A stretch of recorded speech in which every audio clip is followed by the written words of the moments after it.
Manoj arrest பண்ணிட்டு போன உடனே நம்மளுடைய விஜயா பார்த்தீங்கன்னா சிந்தாமணிக்கு கால் பண்ணிட்டு, சிந்தாமணி நீங்கள் என்ன பண்ணிட்டு இருக்கீங்கன்னு தெரியுதா? இன்னைக்கு என் பையன் மனோஜை போலீஸ் அரெஸ்ட் பண்ணி போயிட்டு இருக்காங்க. எனக்கு தெரியாது, என் பையன் வெளியில் வரணும், அவ்வளோதான் சொல்லிட்டேன். உங்களுக்கு நான் தான் உங்களுக்கு பணம் கொடுக்குறேன்னு சொல்லிட்டேன்ல. எல்லா விஷயமும் தெரிஞ்சும் நீங்களுமே தெரியாத மாதிரி நடிச்சிட்டு இருக்கீங்க. நீங்கள் எனக்கு பண்ணது பெரிய துரோகம் அப்படி இப்படின்னு விஜயா கத்த ஆரம்பிக்கிறாங்க. சிந்தாமணி மாஸ்டர் எதுக்கு இப்போ நீங்கள் இவ்வளோ கோவப்படுறீங்க? என்னமோ உங்கள் பையனை போய் கம்ப்ளைண்ட் பண்ண மாதிரி அந்த ஃபினான்ஷியல் பண்ணியிருக்காரு. நானும் எவ்வளோ சொல்லி பார்த்துட்டேன். அதுக்கப்புறம் விஜயா சிந்தாமணியை பார்த்து கேட்குறாங்க, சிந்தாமணி உங்களுக்கு தான் எல்லா விஷயம் தெரியும்ல, ஏன் அந்த ஃபினான்ஷியல் கூட தெரியும்ல, அவர் தானே சொன்னார் கையெழுத்து உங்கள் அப்பா கையெழுத்து நீங்களே போட சொல்லி, நீங்களே ஐடியா கொடுத்துட்டு இப்போ நீங்களே இந்த மாதிரி பண்ணிட்டு இருக்கீங்க. இங்கே பாருங்க, என் பையன் மட்டும் வெளியில் வரல, அதுக்கப்புறம் நான் சும்மாவே விட மாட்டேன் அப்படின்னு சொல்லிட்டு விஜயா கத்துறாங்க. உடனே சிந்தாமணி மாஸ்டர் இப்போ நீங்கள் என்ன பிடிச்சி கத்துனா அதனால உங்கள் பையன் ஒன்றும் வெளியே வந்துட போகிறது இல்லை, முதல்ல அந்த பணத்தை போய் ரெடி பண்ணுங்க அப்படின்னு சொல்லிட்டு ஃபோனை வச்சுடுறாங்க சிந்தாமணி. உடனே ஃபோனை கட் பண்ணணும். விஜயா செமையா கோவம் ஆயிடுறாங்க. அண்ணாமலை தெரியுதா அந்த சிந்தாமணியை பற்றியாவது இப்போயாவது உனக்கு புரியுதா? இது தெரியாமல் கூட்டு சேர்ந்துட்டு எவ்வளோ வேலை பண்ணிட்ட பாரு. அதுக்கு தான் அப்போத்துலேருந்தே மீனாவும் முத்துவும் சிந்தாமணி கிட்ட ரொம்பவே பழகாதீங்கன்னு உங்ககிட்ட தலைப்பாடாக சொல்லிக்கிட்டாங்க. கேட்டியா எங்கேயாச்சும் அப்படின்ற மாதிரி அண்ணாமலை சொல்கிறாரு. அதுக்கப்புறம் பார்த்தீங்கன்னா மனோஜ் அரெஸ்ட் பண்ண விஷயம் நம்மளோட ரோஹிணிக்கு தெரிய வந்துடுது. ரோஹிணி என்ன பண்ணுறாங்கன்னா ஸ்ட்ரெயிட்டாக ஸ்டேஷனுக்கு ஓடுறாங்க.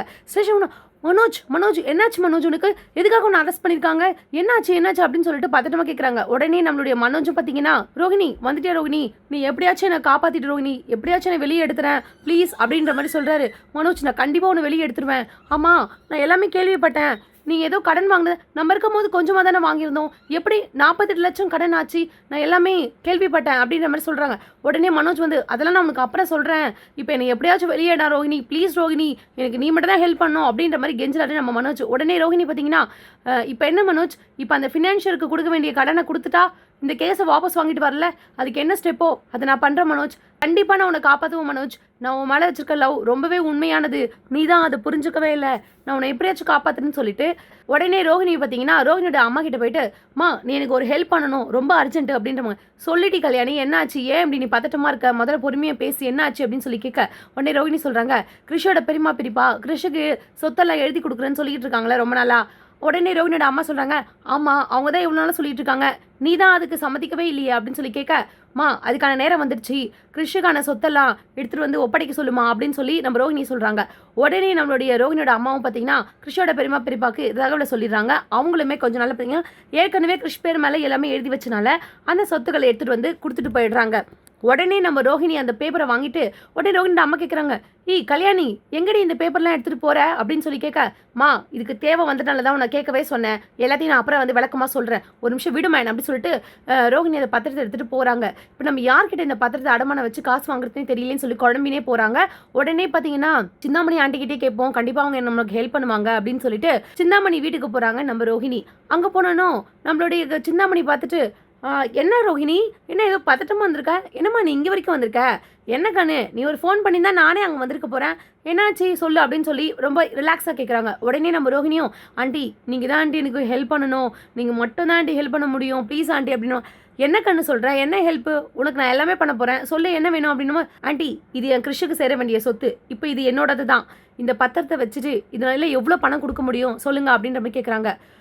என்ன கண்ணு என்கிட்ட திடீர்னு பணம் கேட்குற, நானே தேர்தலுக்கு நிறைய செலவு பண்ணி தோற்று போயிட்டு எனக்கு இப்போ யாருமே மதிக்கிறதே கிடையாது, என்கிட்ட பணமும் இல்லையே, அச்சோ உன்கிட்ட நீ ஒரு ஹெல்ப் கேட்டு என்னால் பண்ண முடியாமல் போயிடுச்சு அப்படின்னு நடிக்கிறாங்க நம்ம சிந்தாமணி.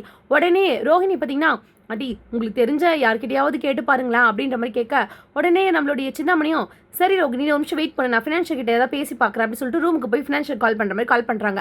உடனே ஃபினான்ஷியல் அட்டன் பண்ணிட்டு, சொல்லுங்கள் மேடம் அப்படின்னு ஃபினான்ஷியல் கேட்க, உடனே ரோஹிணி சொல்கிறாங்க. உடனே சிந்தாமணி என்ன சொல்கிறாங்கன்னா, ஹலோ என்கிட்ட ஒரு பத்திரம் வந்திருக்கு, எல்லா மனோஜோட ஒய்ஃப் ரோஹிணி தான் எடுத்துகிட்டு வந்திருக்கான், இந்த பத்திரத்தை வச்சு எவ்வளோ பணம் கொடுக்க முடியுமோ கேட்குறா, அதான் ஒரு 50 லட்சம் இப்போ நம்ம அவளுக்கு கொடுக்கணும் அப்படின்ற மாதிரி சிந்தாமணி சொல்கிறாங்க. உடனே நம்மளுடைய ஃபினான்ஷியரும், மேடம் என்ன சொல்கிறீங்க, அவங்கள காப்பாற்றக்கூட ஜெயிலுக்கு அனுப்பணும்னு தானே நம்ம பிளான் பண்ணுறோம், ஆனால் இப்போ இந்த பணத்தை கொடுத்தா கண்டிப்பாக எப்படியாவது மீட் எடுத்துருவாங்கல்ல அப்படின்ற மாதிரி சொல்கிறாங்க. உடனே நம்மளுடைய சிந்தாமணி சொல்கிறாங்க, அதில் தான் நான் ட்விஸ்டே வைக்க போகிறேன், கண்டிப்பாக மனோஜுக்கு எதனா ஒன்றுனா ரோஹிணி சும்மாவே விட மாட்டா, ஏன்னா அவள் புருஷனாச்சே, காப்பாற்றணும்னு என்ன வேணா பண்ணுவா, பார்த்தல இப்போ இடம் பத்திரத்தை எடுத்துகிட்டு வந்திருக்கா, இதில் தான் நம்ம ஒரு விளையாட போகிறோம், நம்ம கொடுக்க போகிறோம் பணத்தை, ஆனால் 30 லட்சம் மட்டும் தான் உண்மையான பணம், மீதி 20 லட்சத்தை கலை நோட்டு தான் நம்ம கொடுக்க போகிறோம், இந்த கலை நோட்டை எடுத்துகிட்டு போய் அவங்க போலீஸ் ஸ்டேஷனில் சப்மிட் பண்ணால் கண்டிப்பாக ரோஹிணியை பிடிச்சி ஜெயிலில் தானே போடுவாங்க, அதுக்காக தான், ஏன்னா மனோஜுக்கு எதனா ஒன்றுனா ரோஹிணி சும்மாவே எடுக்க மாட்டா, அவனை காப்பாத்துக்காக என்ன வேணாலும் பண்ணுவா, இவளே நம்ம ஆஃப் பண்ணி ஜெயிலில் போட்டால் மட்டும் தான் நமக்கு பிரச்சனை எல்லாமே முடியும் அப்படின்னு சொல்லி பிளான் பண்ணிட்டு வெளியில் வராங்க. வெளியில் வந்துட்டு ரோகிணி கண்ணு, நான் ஃபினான்ஷியல் கிட்ட உனக்காக எவ்வளோ பேசி பார்த்துட்டேமா, ஒரு 50 லட்சம் வரைக்கும் தேரும் அப்படின்ற மாதிரி சொல்கிறாரு. உடனே ரோகிணி பார்த்தீங்கன்னா 50 லட்சமா, ஓகே ஆண்டி, எனக்கு சீக்கிரமாக ஏற்பாடு பண்ணுங்களேன் அப்படின்னு நம்ம சொல்ல, நீ வீட்டுக்கு போக்கன்னு நான் ஆளுங்கிட்ட கொடுத்து அனுப்புறேன் அப்படின்ற மாதிரி சொல்கிறாங்க. கொஞ்ச நேரத்தில் பார்த்தீங்கன்னா சின்னமணி ஆளுங்க வந்து நம்மளோட ரோகிணி கிட்ட இருந்து பத்திரத்தை வாங்கிட்டு 50 லட்சத்தை கொடுத்துட்டு போகிறாங்க. உடனே ரோகிணி என்ன பண்ணுறாங்கன்னா 50 லட்சத்தை எடுத்துக்கிட்டு ஸ்டேஷனுக்கு வராங்க. ஸ்டேஷனுக்கு வந்துட்டு எஸ்ஐ கிட்ட பேசுகிறாங்க. சார், நீங்கள் மனோஜ் அரெஸ்ட் பண்ணியிருக்கீங்களா, உன்னோட ஒய்ஃப் தான் சார் நான். இங்கே பாருங்கள் சார், அந்த ஃபினான்ஷியர் ஒரு பொய்யான கம்ப்ளைண்ட் கொடுத்துருக்காரு. அந்த ஃபினான்ஷியர் ஏற்கனவே தெரியும், மனோஜ் கிட்ட சொன்னதே அவர் தான் அந்த ஐடியாவும் கொடுத்துருக்காரு.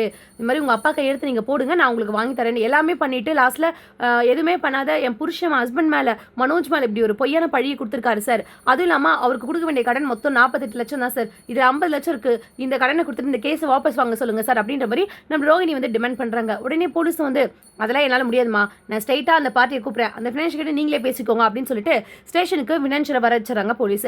உடனே ஃபினான்ஷியல் வந்தோனும் ரோஹிணி போயிட்டு என்ன பண்ணுறாங்கன்னா, சார் ப்ளீஸ் சார், நீங்கள் ஏதோ ஒரு விஷயத்தை நினச்சிட்டு தான் இந்த மாதிரி பண்ணுறீங்க, ஆனால் யாரை பழி வாங்கணும்னு நினச்சி நீங்கள் பண்ணுறீங்கன்னு எனக்கு தெரியல. ஆனால் மனோஜ் ரொம்ப பாவம், ரொம்ப இன்னசென்ட் சார். என் புருஷனை மட்டும் எப்படியாவது வெளியெடுத்துங்க, இந்த கேஸை வாபஸ் வாங்க சார். உங்களுக்கு அவர் கொடுக்க வேண்டிய அமௌண்ட் வந்து 48 லட்சம் தானே, இது 50 லட்சமே இருக்குது. ப்ளீஸ் சார், தயவுசெய்து இதை எடுத்துகிட்டு இந்த கேஸை வாபஸ் பண்ணுங்க அப்படின்ற மாதிரி சொல்கிறாங்க. உடனே நம்ம ஃபினான்ஷியரும், அப்படியா மேடம், எனக்கு தேவை என் பணம், அவ்வளோதான், என் பணத்தை கொடுத்தா நான் கேஸை வாபஸ் வாங்கியதா அப்படின்னு சொல்லி ஃபினான்ஷியல் சொல்லிட்டு உடனே போலீஸ் முன்னாடி வந்து அந்த காசெல்லாம் என்றாங்க. என்னன்னு உடனே ஃபினான்ஷியல் சொல்கிறாரு, சார் இது கள்ள நோட்டு மாதிரி இருக்குது சார் அப்படின்னு சொல்லிட்டு ஃபினான்ஷியல் சொல்ல உடனே ரோகிணி ஷாக் ஆகிடுது. சார் இல்லை சார், இது எனக்கு தெரிஞ்சவங்க கிட்ட தான் வாங்கிட்டு வந்திருக்கேன், கண்டிப்பாக இது கள்ள நோட்டு இருக்க வாய்ப்பு இல்லை அப்படி ரோகிணி எவ்வளோ வாதாடுறாங்க. ஆனால் இருந்தாலுமே பார்த்தீங்கன்னா லாஸ்ட்டில் பார்த்தீங்கன்னா அது கள்ள நோட்டு அப்படின்றது தெரிஞ்சிடுது. உடனே போலீஸ் வந்து, உனக்கு எவ்வளோ தைரியம் இருக்கும், போலீஸ் ஸ்டேஷனுக்கே வந்துட்டு கள்ள நோட்டை எடுத்து நீ கொடுக்குறியா, ஏட்டமா இந்த பொண்ணை பிடிச்சி உள்ள போடு அப்படின்னு சொல்லிட்டு ரோகிணி பிடிச்சி உள்ள போட்டுறாங்க.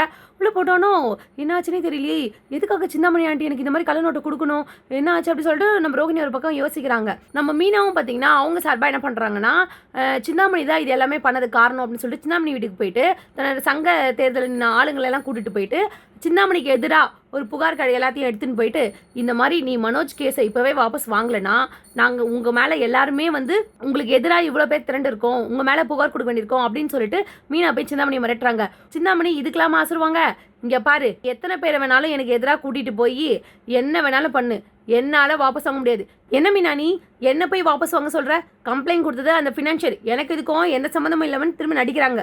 உடனே மீனா வந்து, எனக்கு எல்லாமே தெரியும், இதுக்கு பின்னாடி நீ மட்டும்தான் இருக்க, நீ தான் ஊரையை ஏமாற்றி எல்லாத்தையும் சம்பாதிக்கிறவங்களாச்சே, எங்கள் வீட்டை கூட ஏமாற்றணும்னு சொல்லி நீ தான் இதை பண்ணியிருப்ப, ஆனால் அத்தைக்கு தான் இது எதுவுமே தெரியாமல் போச்சு, ஆனால் இப்போது உன்னோட கேரக்டர் எல்லாமே அவங்களுக்கு தெரிஞ்சிடுச்சு, எனக்கு முன்னாடியே தெரியும், நீ மட்டும் தான் இதை பண்ணியிருப்ப, ஒழுங்கு மாதிரி தான் கேஸ் வந்து வாபஸ் வாங்கிட்டு இல்லை நடக்கிறதே வேறு அப்படின்னு சொன்னாங்க. ஆனால் அதுக்கும் நம்ம சின்னமணி பார்த்தீங்கன்னா, நீ என்ன வேணால் பண்ணிக்கோ, என்னால் வாபஸ்லாம் வாங்க முடியாது, இதை கொடுத்ததும் நான் கிடையாது, முதல் கிளம்பிங்கேருந்து அப்படின்னு சொல்லிட்டு மீனாவையும் அந்த சங்க ஆளுங்களையும் சின்னமணி அவங்களோட ஆளுங்களை வச்சு வெளியே தள்ளி விட்டுறாங்க. அதுக்கப்புறமா மீனா வீட்டுக்கு வந்துடுறாங்க. உடனே முத்துக்கிட்ட சொல்கிறாங்க, நீங்கள் நான் சின்னாமணியே பார்த்து பேசி மிரட்டினேங்க, ஆனால் அவங்க ஆளுங்க எல்லாரையும் வச்சு எங்கள் எல்லாருமே வெளியே தள்ளிட்டாங்க, சின்னாமணியோட அரைச்சோக்கு ரொம்பவே அதிகமாக இருக்குது, என்ன பண்ணுறதுன்னு தெரியல அப்படின்னு சொல்லிட்டு மீனா போலமே அழுகுறாங்க.